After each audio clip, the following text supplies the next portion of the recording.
So, good afternoon, everyone. My name is Jerome Bailey, and I'm with the End-Stage Renal Disease National Coordinating Center. Thank you for joining us today for the ESRD NCC Patient Education Webinar event.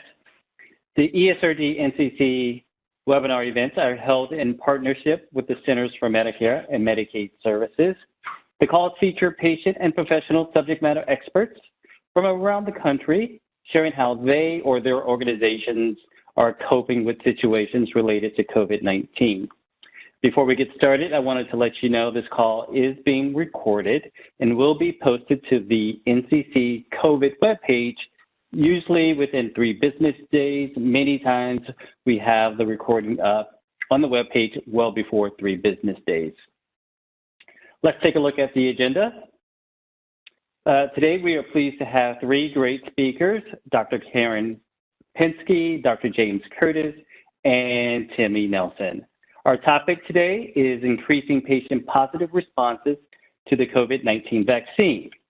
After their presentations, we will have time for questions and answers. This does not mean you have to wait until the end of the presentation to ask your questions. As your questions arise, please submit them using the chat or question feature through WebEx. Our goal is to answer as many questions as time allows. Next slide.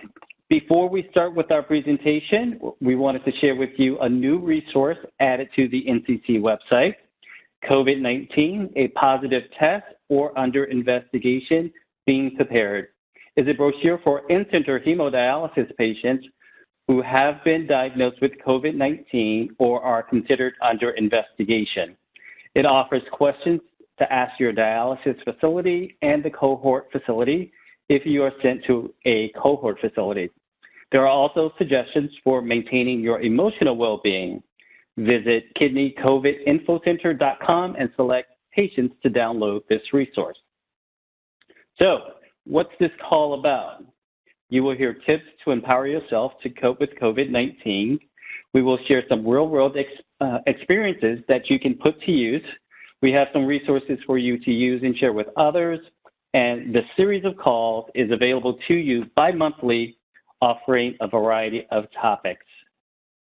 Let's begin our presentation. Next slide. Dr. Karen Pinsky joined the medical staff of Children's Hospital of Philadelphia and Chester County Hospital in 1996, beginning as a pediatric specialist, caring for children who require emergency care or hospital admission. Over the last 24 years, Dr. Pinsky's role has evolved considerably. She's now Chief Medical Officer. She spent 15 years as the Medical Director of Newborn and Pediatric Services of the CHOP Care Network at Chester County Hospital.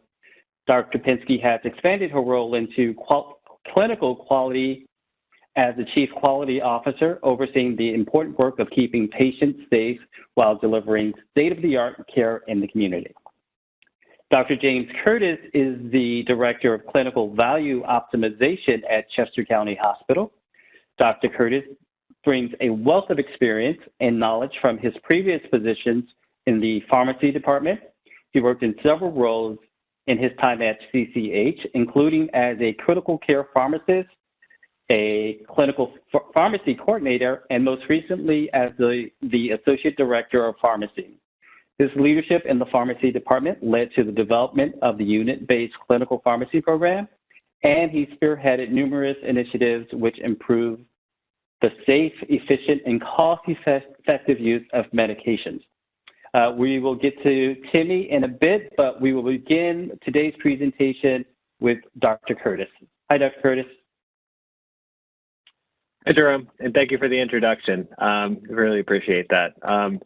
Looking forward to reviewing some of our information with folks, and I'm glad that we're recording it to be able to share it broadly with individuals. So I guess with that, am I able to share my slides, my screen now? I don't appear to have the option to share.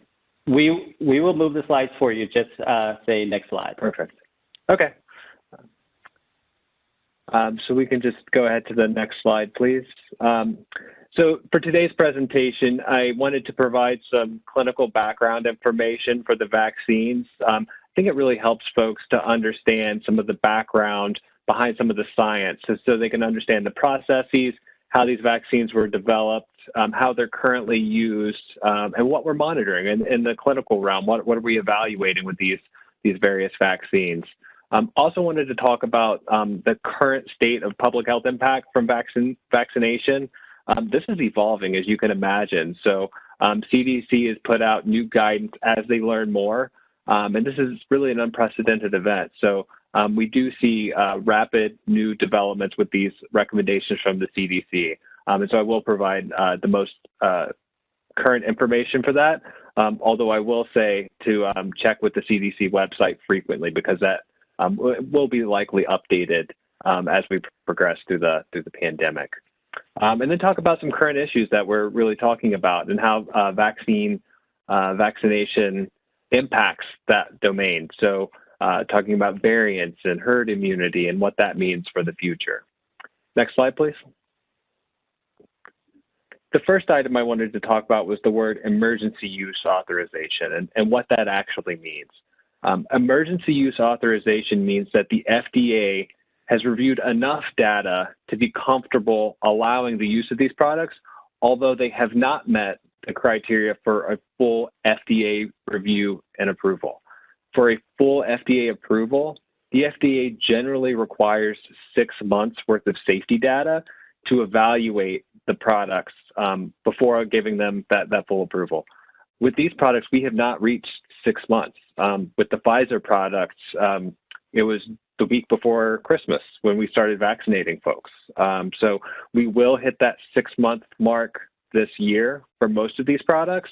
So I do expect a full FDA approval will follow, but for right now, it's an emergency use authorization. And that doesn't really speak to the amount of research that went into developing these, but that's the terminology that we commonly see. So there are 3 products in the United States which we have for an emergency use authorization. The 3 are listed there, along with the ages of approval. There are child and adolescent studies currently underway for 2 of these 3 vaccines right now, but we do not have an approval to use them in those populations at this time. Next slide. The dosages of these 3 vaccines differ, partially behind how they're formulated. The dosages are listed there. The dosage difference doesn't necessarily speak to the immune response that these vaccines are going to invoke, but they are different. So they are listed there. With the exception of the Janssen product, which is the most recent vaccine that's been approved, it is a 2-dose vaccine series. There is a window for the Pfizer product. It's 3 weeks after the first dose. With the Moderna product, it's typically 4 weeks after the first dose. However, the CDC has recognized that it's not always going to be feasible to have those vaccines administered within that time period.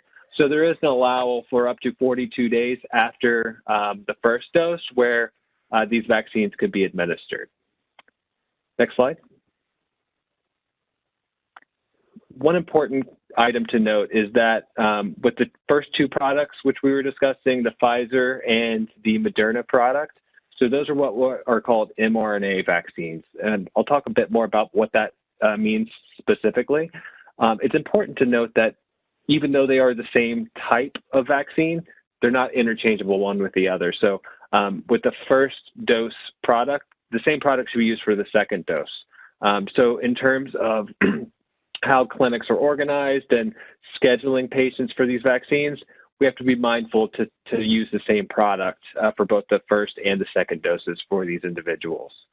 The ACIP, which is the governing group surrounding vaccines with the CDC, they don't have a preferred product. I tell folks the best COVID vaccine you can get is the one that's available to you. So there's not a preference between the 2 products. It's just you don't want to use one in lieu of the other after that first dose.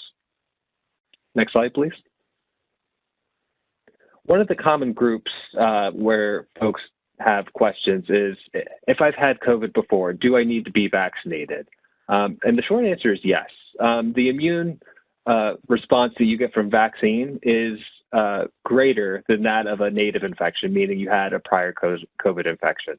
The timing of vaccine after having a COVID infection, it's largely unknown to an extent, but suffice to say, if you've had a COVID infection and you were currently recovered from infection, meaning you don't have symptoms, you would be eligible to receive vaccine at that point. There's no reason that you wouldn't need to delay vaccine. The CDC has had enough information to feel comfortable that reinfection with COVID is very uncommon within 90 days from infection. So you could safely delay vaccination up to 90 days after you've had a COVID infection. But if you've had a previous infection, you should absolutely seek vaccine once it's available to you. Next slide, please. Another common group where folks have questions is if you have an immunosuppressive disease or you're on a pharmacotherapy that causes immunosuppression. So I take a drug and it attenuates my immune system. In general, there's not a strict guidance with this group other than if you are eligible otherwise to receive vaccine, you should be vaccinated even if you have one of these immunocompromising states. From the clinical perspective, it makes sense that if we're giving vaccine to produce antibodies and to invoke this immune response, if your immune system doesn't work that well, you're likely to have a blunted response to the vaccine. So there's not enough data to support alternate doses. Are we giving you a bigger dose because you're immunocompromised? Are we going to give you a booster dose sooner because you have an immunosuppression? That's largely undetermined. But for right now, if you are immunocompromised, we would offer you vaccination. If you did have an upcoming immunosuppressive therapy scheduled, like maybe you were scheduled to get a steroid injection, something like that, we would try to schedule your COVID vaccine around that event. However, if they were just competing and we couldn't work around that, we wouldn't want that to delay vaccine.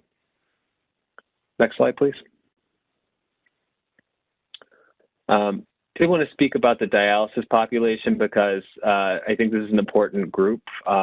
So people with renal disease, inclusive of dialysis, they're at a high risk of severe disease from COVID, and that's concerning. And people that have kidney disease are also immunocompromised to an extent. And so if you go ahead and you can go ahead to the next slide, talking about if I have renal disease, if I have dialysis, if I've had a renal transplant and now I'm on immunosuppressive medications, am I going to produce antibodies? Like, what is this going to look like? And perhaps I've read about some of these studies, and I know that there wasn't necessarily a large proportion of those individuals in that study which had renal disease. So what does that mean for me? A lot of this data that we are relying upon comes from either flu studies, or in this example here, this is antibody levels from a native COVID disease, meaning these folks had these are folks who are on dialysis, had a COVID infection, and then we're measuring their antibody levels. And so what we know is that you do generate antibodies. And so translating that, you're going to develop these antibodies at these appreciable levels. We can then translate that knowledge to the vaccine population, and knowing that when you're vaccinated, you're going to have a more robust immune response. So this gives me some confidence, specifically in the dialysis population, to be able to say that the vaccine is certainly going to produce a robust enough antibody response to be effective in this population. As you can see, the graphs decreasing as you go to the right. That just shows you over time your antibody levels decrease, which is to be expected. Next slide. Touched a bit on this before, but with the transplant population as well, obviously those individuals are going to be on immunosuppressive therapies quite commonly.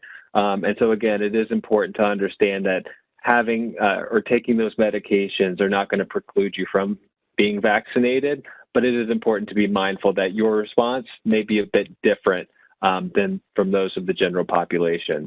There are several studies looking at influenza vaccination in transplant populations. And so a lot of the research around COVID vaccine has really kind of taken what's been done in the flu population already and made some baseline assumptions based on that data. So we do have some data in a very similar situation to help guide us with some of this decision making. Next slide.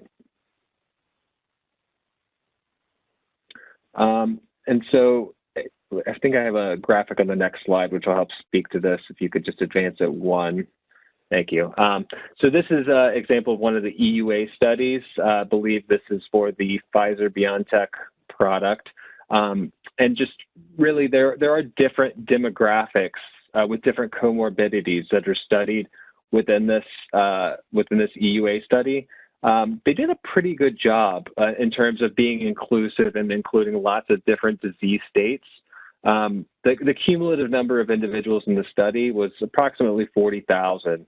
But you can see at the breakdown, this is probably too small for you, so I apologize. But if you're looking at renal disease there as well, it's really just 123 individuals in the study. So really small numbers. So when I say that the data is just not there to support it, we have to make some assumptions based on previous data. That's why we're doing it. It was just the nature of, and this is not unique to COVID vaccine studies, but when you're looking at these very specific comorbidities, these very specific disease states, it's hard to get really big numbers of patients unless you are specifically targeting that group with your research. So we do have some data, but we do not have a lot of data for these vaccines. Next slide, please.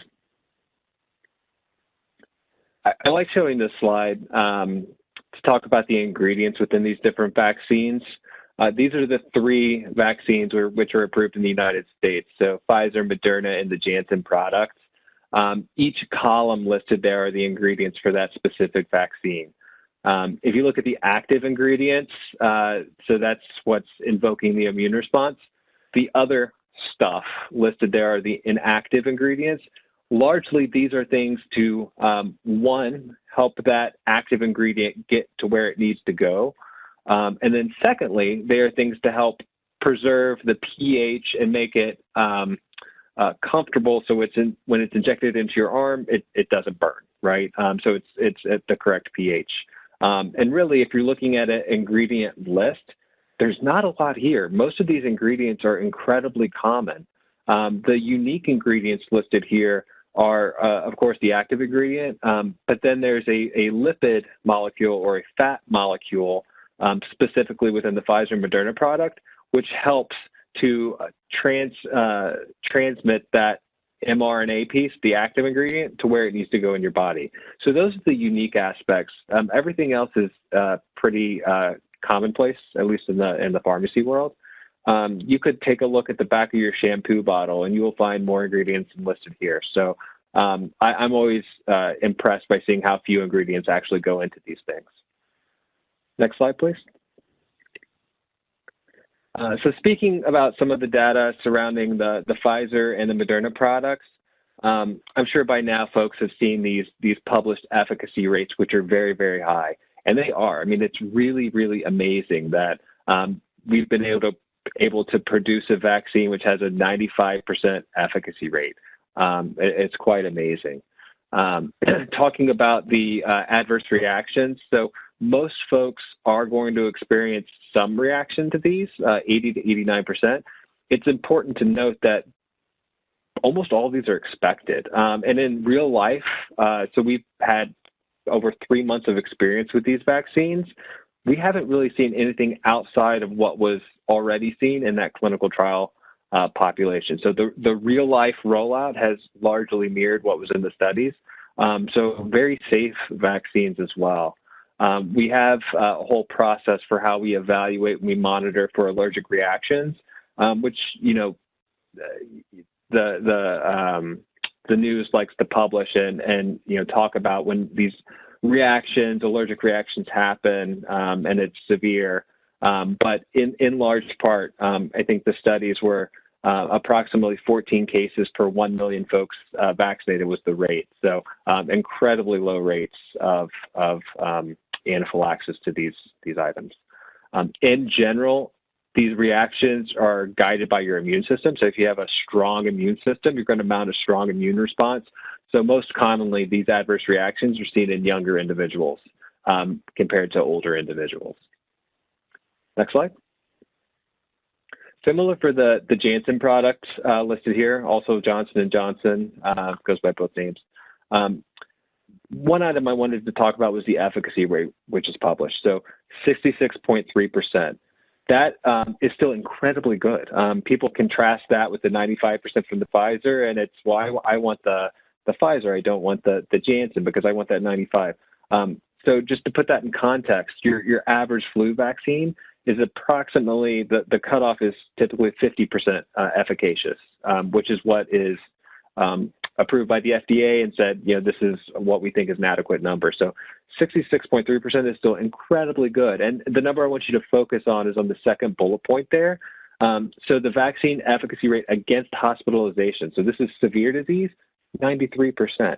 So where we actually, I don't want to say where only place that we care about, but the place that we care the most about is this going to help keep me well? Is this going to keep me out of the hospital? Is this going to prevent severe disease? So 93% efficacious. So that's commensurate with both the Pfizer and the Moderna vaccines. And that's the population where I feel very comfortable recommending that we use Janssen for that group.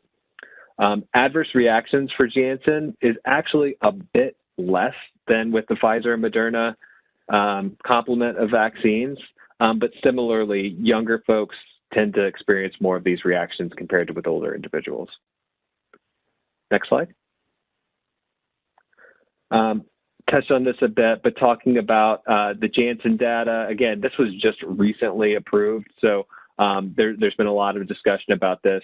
I think one of the interesting things is we've been more and more critical of these vaccines and the data as more of them come to market. And so I'll talk about it in a slide or two, but with AstraZeneca, so that's the next vaccine, which is going to be queued up. So as more and more vaccines are available, I think we will be more critical of the data. But suffice to say, with the Janssen data specifically listed here, it is a well-studied vaccine with very favorable prevention rates for prevention of severe disease. Next slide. I did want to talk briefly about some of the religious issues you may have heard surrounding the Janssen product. Without going into too great detail, this really revolves around how the vaccine is formulated. I will say it's not unique to the Janssen product. There are several vaccines in existence today, so Hep A, et cetera, that use this same technology. So the way that the Janssen product works is there is a viral vector, so an adenovirus. It's a common cold virus, which is then genetically modified. So they go in, they take the little genetic piece that knows how to replicate, they delete it, and they insert genetic material to say, I want you to make this protein for the spike protein.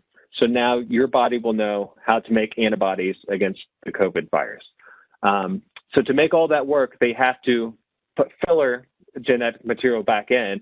And to do that, they use cells which derived originally from fetal stem cells in the 1980s. So there's no fetal material in these cells, but when you hear the religious concerns surrounding these vaccines, it's regarding that stem cell line, which is what they call an immortal stem cell line. It's been the same cell line that's been in existence since the 1980s. But I did want to note that it is not within the vaccine itself. Next slide, please.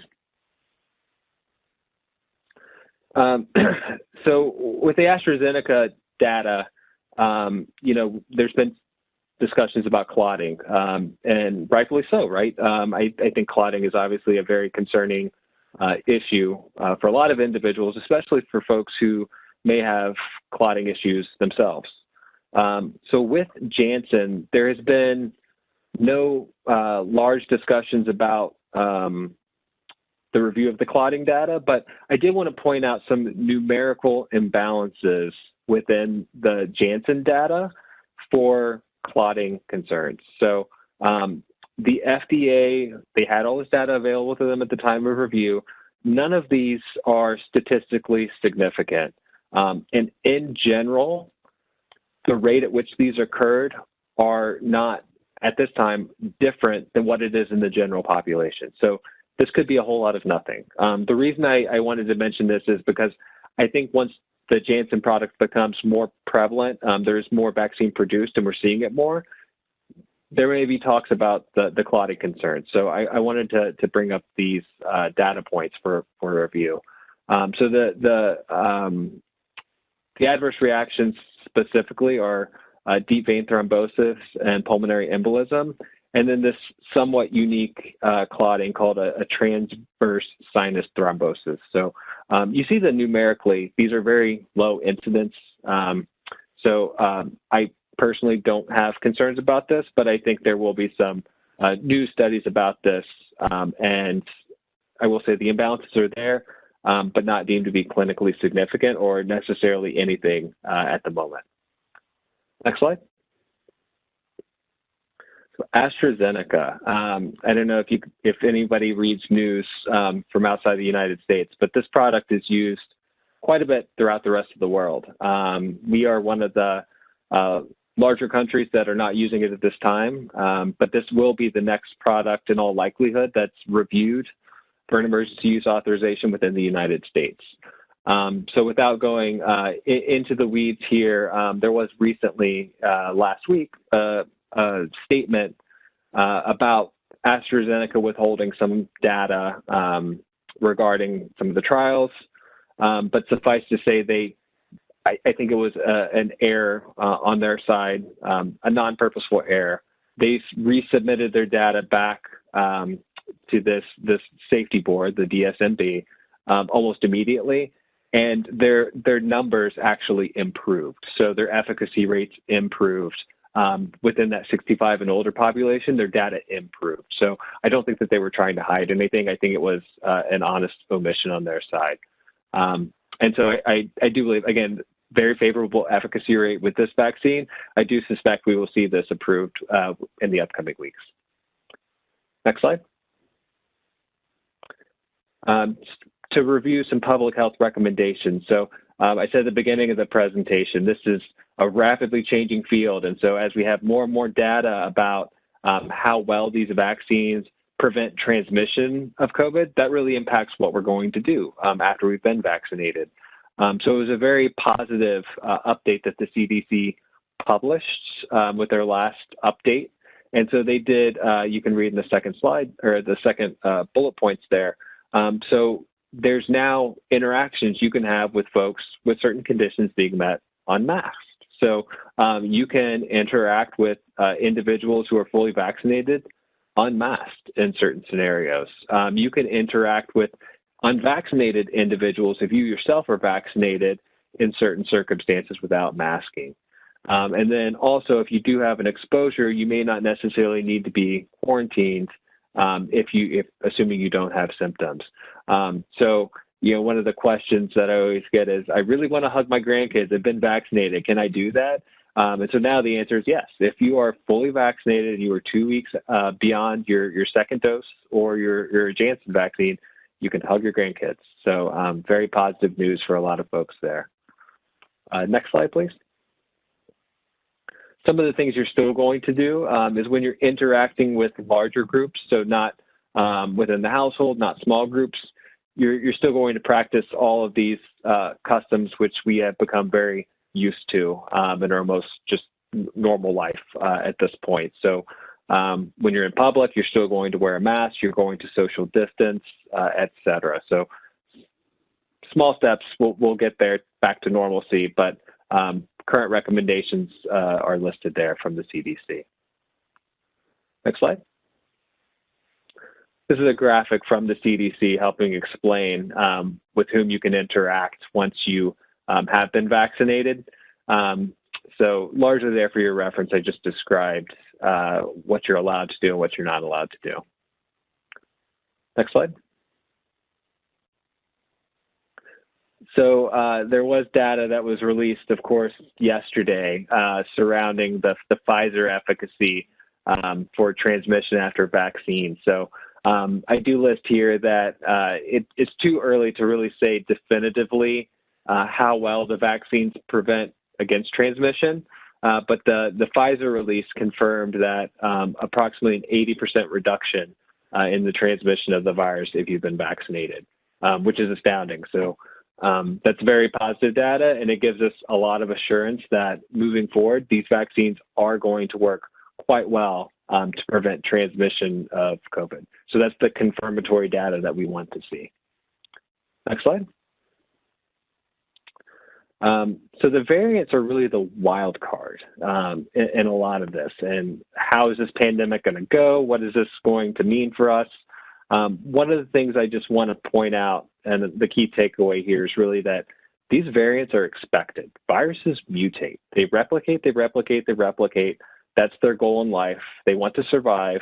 They do it so quickly, though, they mutate. And that's not unexpected. It's not necessarily concerning by itself. But what is concerning is when these variants react differently to our interventions. So are they transmitting more frequently? Are they causing more severe disease? Are people that were previously immune, whether through vaccination or previous infection, are they now becoming reinfected more quickly? So that really will steer the course with this next phase of the pandemic and how well our interventions continue to work. Next slide. I wanted to talk about just some of the more common variants that you hear about in the news and explain what they mean. So the nomenclature it's a combination of letters and numbers, and that's just the way it's going to be. But the B117 or the UK variant, that's actually going to be at some point within the next month the most common circulating COVID virus in the United States. So it's more transmissible. It probably has higher viral levels in your body, which is why it's more transmissible. The good news about this is our vaccines still work very, very well against this variant. So although it is more transmissible, we're still effective with our interventions against this. The South African variant, the B1351, this one does cause more severe disease. So certainly more concerning from that perspective. And it is more transmissible. So people do have higher amounts of the virus in their body for this. What we do know is that our vaccines still work very well against this variant, which is very good news. But we also know that there's decreased amounts of antibody production against this variant from our current vaccines. So what the vaccine manufacturers are doing right now is they're studying their vaccines with this variant, and they want to understand how to make the current vaccines work, just as well as they currently are, but generate more antibodies. So if you are one of these immunocompromised individuals who may not have a lot of antibodies that are produced, to ensure that the vaccines will continue to work very well for you. Next slide. So this is some data that was released it was published in the New England Journal of Medicine. And this is kind of a worldwide view. You can see there's several different vaccines which are not available in the United States. Talking about all these circulating variants and what this means in a more global perspective. But suffice to say, most of the existing variants throughout the world, even though there is an attenuated response, so we're not producing as many antibodies, they do work well. So from the global perspective, we're still in a good spot. There's none of these variants that we feel are a immediate threat to just restarting the whole pandemic. But it's almost a game of cat and mouse. So now the virus is mutated, and now we need to catch up and produce a vaccine that we're confident is going to be efficacious for everyone. So this is a nice summary slide of our current state, although in a month or two it could be different. Next slide, please. Lastly, I just want to mention a couple emerging variants which you may read about in the news. So there's a New York variant, there's a California variant. without going into too much detail, similar concerns to both the B117, the UK variant, and the South African variant. In general, if they're more transmissible, they cause more severe disease, they're going to be concerning. But currently, our vaccines still work well against both of these strains as well. Next slide. That's end. So yeah, thank you everyone for your attention, and I hope to entertain any questions at the end. Thank you, Dr. Curtis. Lots of great information. Before we get to our questions, we want to talk to Timmy Nelson. Timmy is a kidney transplant recipient from West Chester, Pennsylvania. He was diagnosed with kidney disease in 2013. He used peritoneal dialysis before receiving a kidney transplant in 2013. Timmy is an active member of the ESRD Network 4 Patient Advisory Committee and an ESRD NCC Legacy member. Before the COVID pandemic, Timmy visited 22 dialysis facilities across Pennsylvania and Delaware and spoke with almost 500 patients to offer them an opportunity to talk one-on-one with a patient that successfully managed PD and is currently thriving with a transplant. Most recently, he's worked with Chester County Hospital to educate patients about the COVID-19 vaccine. So, Timmy, how did you get involved in the CCH efforts to provide vaccines to people in the community? Thanks, Jerome. Well, I've been involved with Chester County Hospital since 2006, actually, well before my ESRD diagnosis. I got involved as a volunteer. I am currently on the Patient Family Advisory Council. I'm also a member of the Diversity and Inclusion Council, and I'm also a board member. And how I got involved is in those capacities, I'm fortunate to have conversations with staff and also with some of the senior staff you see on the screen right now to talk about how we can make more inclusion in our community here in Chester County. And we've talked about many things, including, of course, the vaccine and vaccine hesitancy. We talk about community health needs. And so all those things evolved, and we saw an opportunity to address some of those concerns with this vaccine hesitancy issue. I guess if you look at the vaccine hesitancy, to tie that up, like many other places around the country, Chester County is no different. People are hesitant to take vaccine. And the way you overcome some of those hesitancies is communication and dialogue. And so our basic approach was to have that dialogue, to have transparency and meet the people and talk with them about the concerns. All right. What was your role in all of this?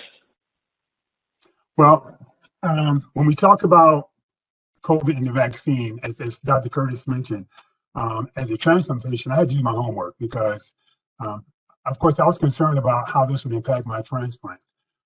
So by me realizing the importance for me to get involved in these things, I also said to myself, other people need some information for different reasons. So our focal point was basically outreach.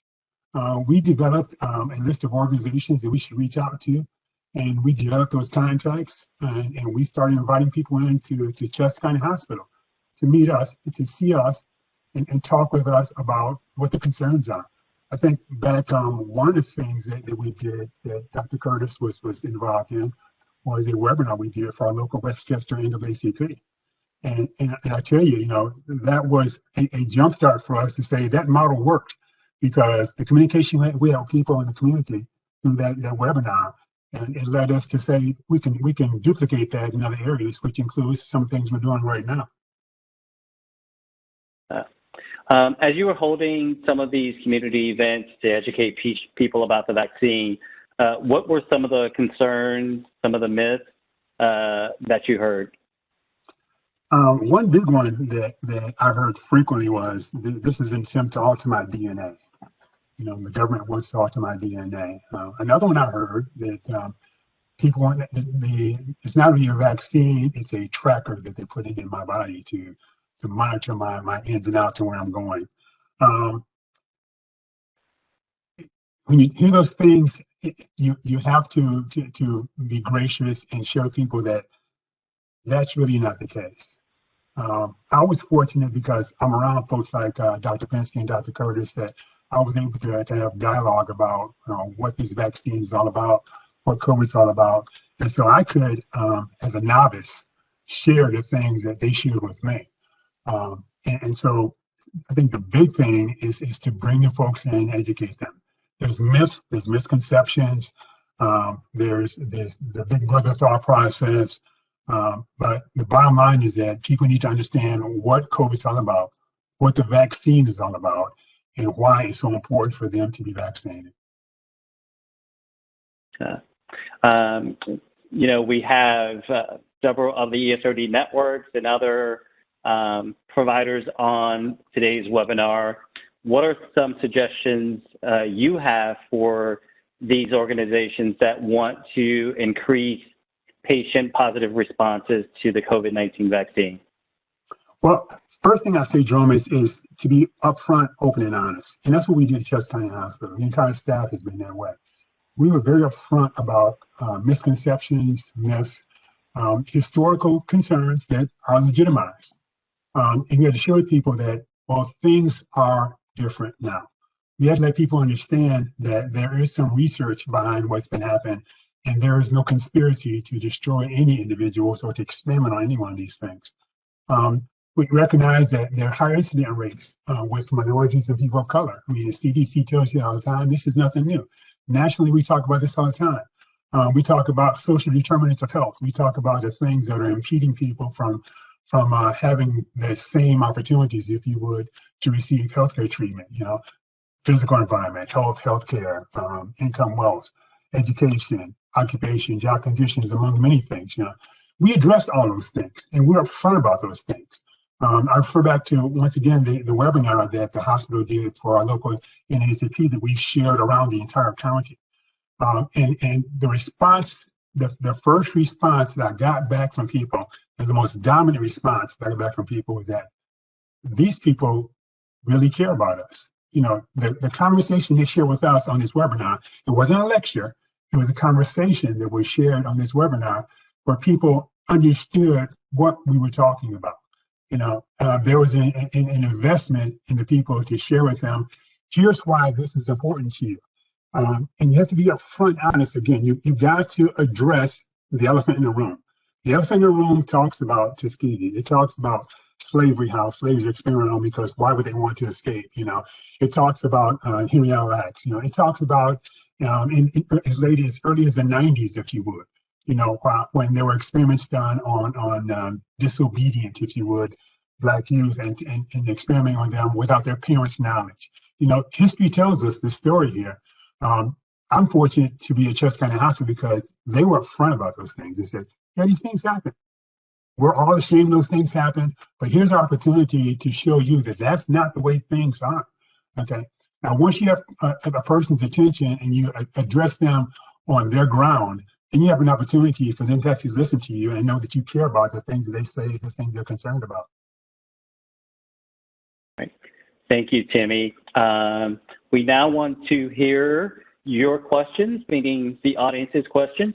If you haven't already done so, submit any question you might have for our panelists using the chat feature or the Q&A through WebEx. And I did see a question come through. I'm going to guess this is for Dr. Curtis or Dr. Pinsky.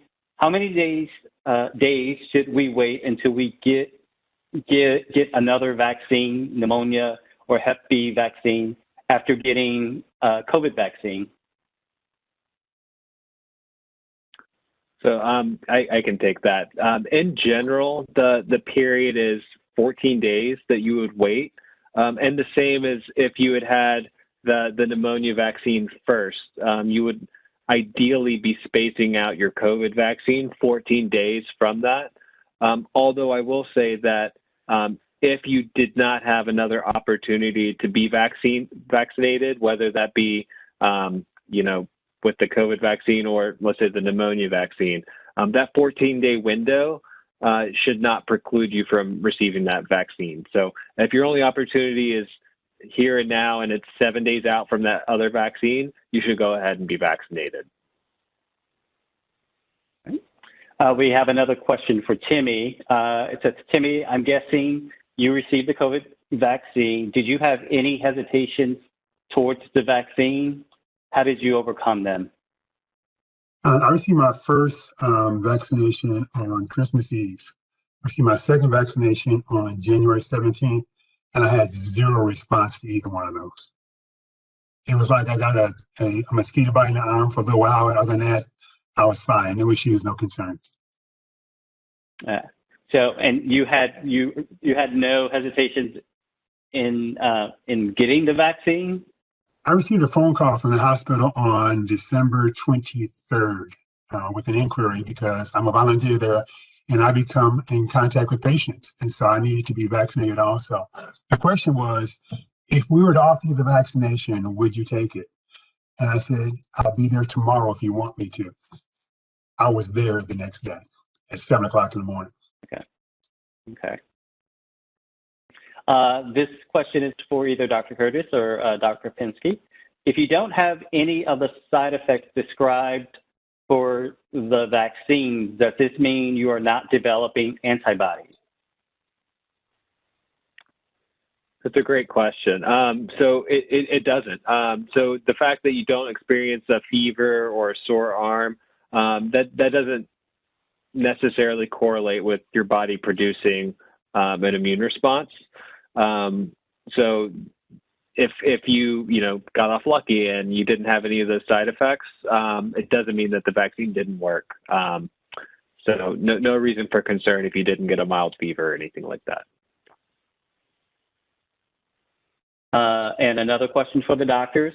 Do you have to get your second dose from the same location as you got your first dose?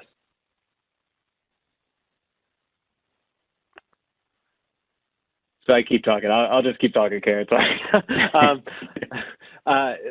So ideally, and this can vary state by state, so depending upon where these individuals are. In general, the vaccines that are allocated to providers, the federal government, and then by way of the state government, they are controlling first and second doses. And so they want to make sure that providers have enough of the second doses to complement the first doses. So ideally, it's the same location that you're receiving the second dose. It doesn't have to be. So it depends on vaccine supply and where, your locality and their current state. But in general, the most providers like if you get your first dose there, that you receive your second dose there as well. All right.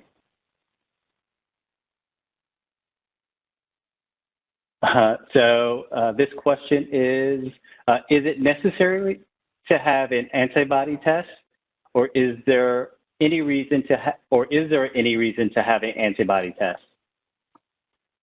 I'm going to give James a chance to rest his voice.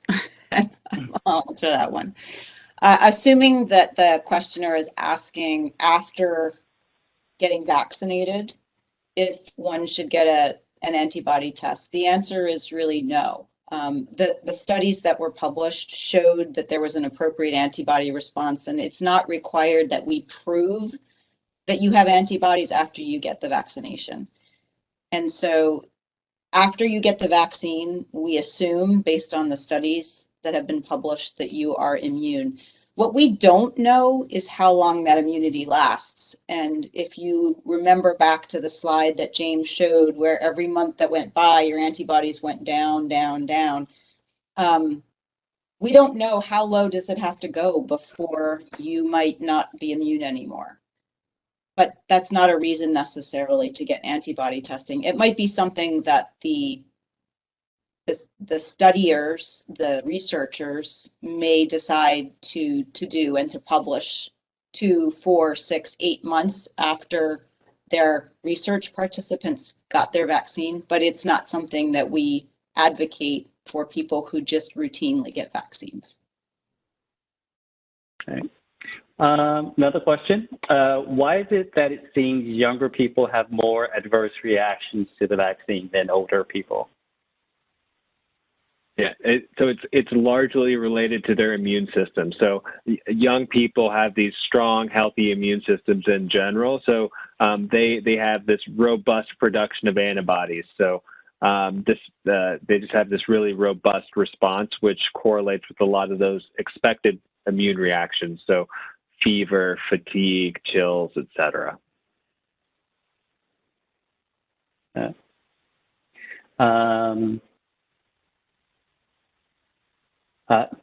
Timmy, why was it important for you to get vaccinated?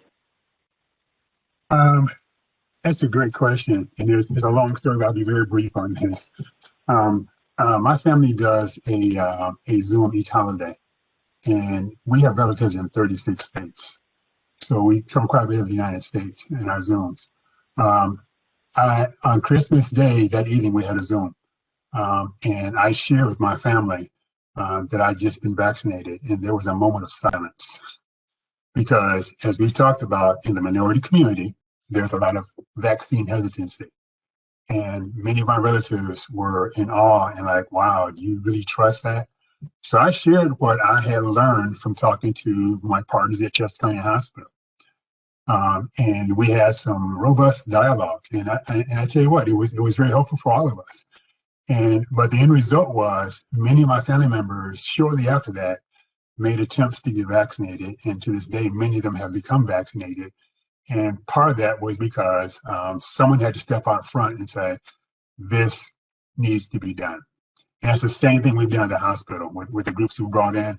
If you brought these groups in from minority organizations and minority communities, as an example saying, this must be done, we need you to step out and do it. And the same thing has happened when they've gone back to their communities. These same groups that were hesitant are now educated, and so the hesitancy is gone. Did you have any adverse reactions, Timmy? None whatsoever. I'm not one of those young, robust people like Dr. Kurtz is talking about. So I had no reaction at all. But I'm confident I was given the vaccine. What about you, Dr. Curtis, Dr. Pinsky? Any adverse reactions to getting the vaccine?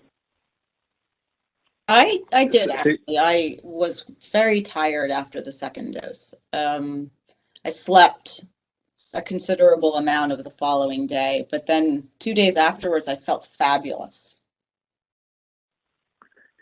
Yeah, so with the first dose, just a sore arm. With the second dose, I thought that maybe that first day that I had a fever just kind of felt feverish. I didn't feel compelled to actually take my temperature, but I did have some response, but largely a sore arm, and that was it. The nice thing is that it was very short-lived, and most folks it's very short-lived, so 1 to 2 days. If a patient was COVID positive, how many days or months should we wait till we can give the COVID vaccine? So it's actually not necessary to wait any time at all. We just ask that you are no longer symptomatic. So I think James alluded to this in one of his slides, but once your symptoms are resolved and you're able to interact with others, you're feeling better. We wouldn't want you to develop COVID vaccine side effects while you were also suffering from COVID infection. You can get vaccinated as soon as 2 weeks after you've had that positive COVID test. You can defer it up to 3 months if you so choose, but it's not necessary that you defer it. And just to reiterate, another important point is that the immunity you get from a vaccine is felt to be superior than the immunity you get from having the disease itself. So having had COVID is not a reason not to get vaccinated. One should still get vaccinated, but you have a little bit of time after the illness that you can wait if you so choose. Okay. And Dr. Curtis, you alluded to this earlier, but I'll let you answer this question that came in. Is there a vaccine you recommend over another? The first one that's available to you. All right. Dr. Curtis, Dr. Pinsky, any last words for our audience before we leave? Well, I actually really wanted to thank Timmy mostly. He's been an absolute leader and inspiration to all of us here in terms of his outreach to the community in Chester County. I have to say, I've been in healthcare. I've participated in delivering care for close to a quarter century, and this experience of getting vaccine into our community, sharing it with our teams out here, has been really an outstanding and really it's been a really humbling experience, and I've learned a lot, as much from our community as I think they've learned from us, and I wanted to thank Timmy for that specifically. Thank you. And I just wanted to thank Timmy and thank everyone as well. I truly appreciate the work that everybody's done. It's been a Herculean effort to really vaccinate the community like this. And I feel as, you know, if we can do this, we can do anything. And I don't know that we envisioned ourselves as these public health providers in the business of public health, but here we are. And with the help of folks like Timmy, we're really delving into the community and having very successful outreach. So I hope we continue to do so. Thank you. And Timmy, any last minute words for the providers and patients on today's call? No, you know, it's been a pleasure. It's been an honor. I mean, I'm fortunate to work with some great folks at Chester County Hospital, folks that saw the same concern that many other communities did, but decided to say, what can we do about that? And we, you know, there's no playbook for this. It's just a matter of saying, let's put some heads together. Let's figure out what we need to do. We shift on the fly, but to the point, as both doctors have stated, is that we've made a great impact in the community. We've got numbers that we did not think we'd get, and the response from the community has been outstanding. And we have some true partners for life now because we reached out to address the concern in the community. Well, thank you all for being with us this afternoon to share your experiences, your knowledge, great collaboration between the hospital and the community and people like Timmy. Timmy, as always, we always love working with you. But thank you all for being with us today. Thank you. Hi, thank you. All right, yeah, thanks. No problem. Before we let everyone go, we want to share a resource with you from the National Forum of ESRD Networks. This resource offers information and suggestions for what kidney patients need to know about the COVID-19 vaccine. It's called What Patients Need to Know About the COVID-19. It's put together by the patients of the forum, the Kidney Patients Advisory Committee. So it's available at esrdnetworks.org and then select toolkits. Next, another resource we'd like to share with you is Because Your Voice Matters. It is designed to help you prepare for a quality assessment and performance meeting. This is a meeting you might be invited to join, and it gives you the chance to talk to dialysis facility leaders about your concerns or other patient issues.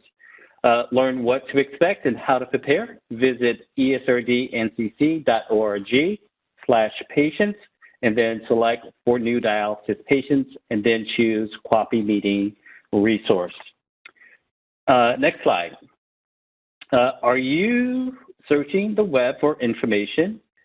When you are searching the web for information, it's important to make sure you are going to credible resources. The NCC offers a few resources on finding credible information on the internet. Visit Kidney COVID Info Center and then click on For Patients. Next slide. We would like to remind you about the Kidney Hub, which is a mobile-friendly web tool created with patients for patients. It provides links to videos and helpful resources. This is available at the convenience of your mobile device. Visit thekidneyhub.org today using your mobile device and follow the instructions to save the Kidney Hub to the home screen of your smartphone or tablet.